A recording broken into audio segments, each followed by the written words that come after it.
আজ যারা বলছেন জনাব তারেক রহমান জাতীয় নাগরিক পার্টির আহ্বায়ক নাহিদের বাসায় গেছেন, আবার জামাত ইসলামী এর আমিরের বাসায় গেছেন, এটা নিয়ে তো হইচই করার কিছু নেই। বরং এটাই হওয়া উচিত রাজনৈতিক শিষ্টাচার।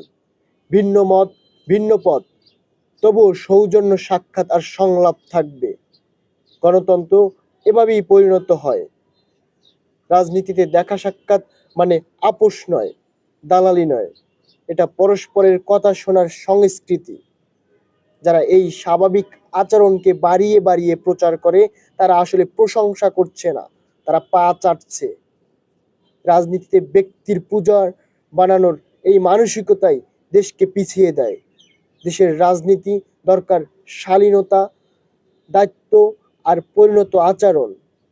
দরকার সংলাপ, সহনশীলতা আর জবাবদিহি।